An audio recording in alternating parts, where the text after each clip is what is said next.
Hello everyone and welcome to our online classroom. My name is Andronic. I am a teacher of English at the private institution Lyceum of Creativity and Inventiveness Prometeu Prim from Chisinau. As you already got used to, today we are going to continue working from your textbook, and today we have Unit 5, Lesson 4.1. Today we are going to cover pages 84-85. In this video we are going to pronounce the rhyme as quickly as we can, go through some conversational phrases, discuss the code of the lesson, and cover the active vocabulary of the lesson. Are you ready? Let's start. Have a look at the screen. The first thing that you see is pronunciation, and the task says that we should read as quickly as we can. I'll try to do my best, and I advise you to do the same thing in front of the screens at home. If all good people were clever, and all clever people were good, the world would be nicer than ever. Good job, everyone. You see a picture. Next to the picture, there is the lesson quote. It says, "Charity begins at home." I want to challenge you. In the next couple of seconds, you can pause the video, by the way, and try to brainwrite a few ideas. How do you understand the quote of the lesson? All right. Guess what? I have also done my home task, and what you see on the screen, you see some words that help me to brainwrite the idea that the quote of the lesson expresses. So, what do you see here? Help. When we speak about charity, of course, we mean help, acceptance, integration, compassion, of course, security, charity, tolerance, support, independence, why not? Protection, of course, assistance, attention, and why not? The key word, if you ask me, is generosity. If you have the same words, good job. Let's go on. Next that you see on this slide, there are some conversational formulas. They are named in the textbook, but actually they're conversational phrases. Now I have a challenge for you. Which of the phrases below will you use in certain situations when consoling someone? Consoling. How do you understand the word consoling? If you say consoling, do you mean comfort? Yes, and you're absolutely right. When you console someone, you comfort someone. Remember the previous words that we had on the previous slide? All right, so let's cover the formulas. Don't get upset. Please take it easy. Please relax.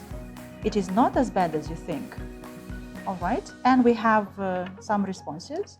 Let me reassure you about. Don't worry, please. That's really no reason to.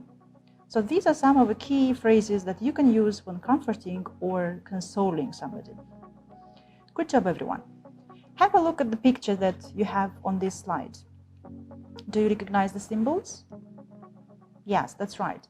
Today we're going to cover the topic of compassion and empathy. So what you see here, you see the signs or the symbols of the people who have impairments or disabilities. All right, so remember, let's have a look at the picture. You have some symbols of people with impairments or disabilities. The first one, what do you think it represents? The physical or the mental disability? That's right, the physical disability, because you see a wheelchair, right? If you go to the next picture from the same symbols, yes, absolutely right. So hearing impairment, and then you see the sign language, and then you see the braille system, and then you see a blind person because you can see a cane. All right, good job, everyone. So we tackled the subject what charity means. We had some keywords. Next thing that you see on the slide, we have to cover discussion points. And I want you to think, what is charity to you?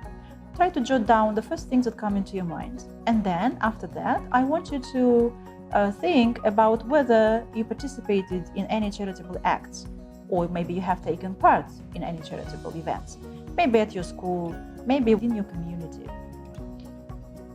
And as we already tackled this, we try to see the differences between physical and mental handicap. Let's go on. In order to sound as natural as a native speaker, we need to cover or to master some vocabulary. And what you see on the slide, you see the active vocabulary of the lesson. I will read and pronounce the words and phrases for you. I will read twice, you listen, and you can repeat in front of the screen at home. We have to cover two parts of speech, nouns and adjectives. I will start with nouns.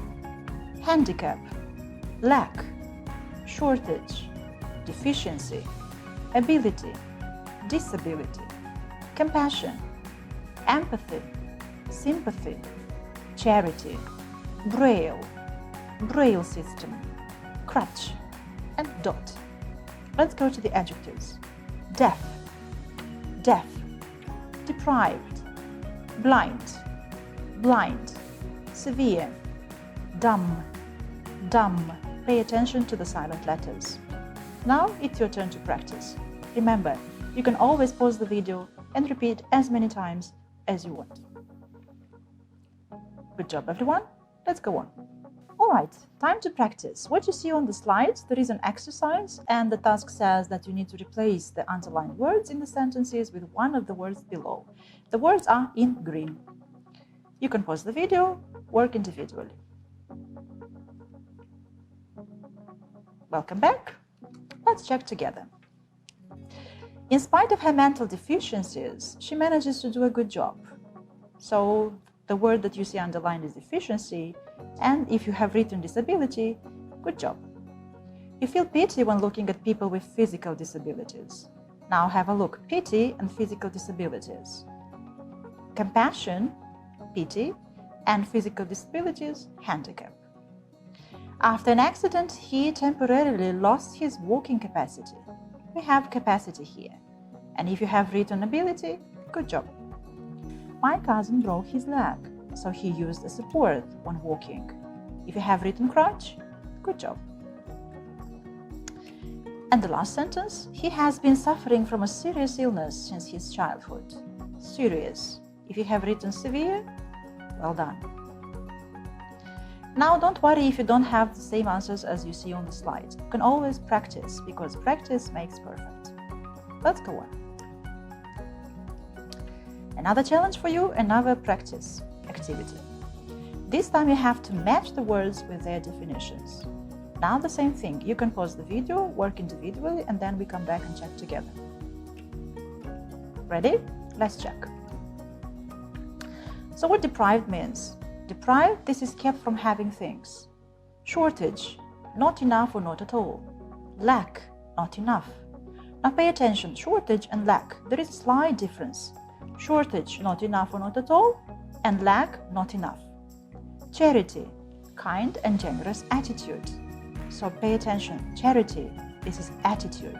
Remember about the paragraph I asked you to write? Yes, you should have the word attitude in it. Empathy, the ability to share another person's feelings as if they were your own. Dot, a very small round mark. Point. We talked about Braille system, and in Braille system we use dots. Braille, a system of printing for blind people. Blind, someone who cannot see because his eyes are damaged. Deaf, someone who is unable to hear anything. Dumb, someone who is completely unable to speak, or mute. Good job, everyone. Let's go on. So what do we have on these slides? You see here the Braille system. And from the definition, the Braille system is a system full of dots that help blind people to read.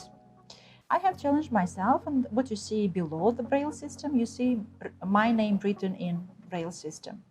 Let me confess, it was challenging.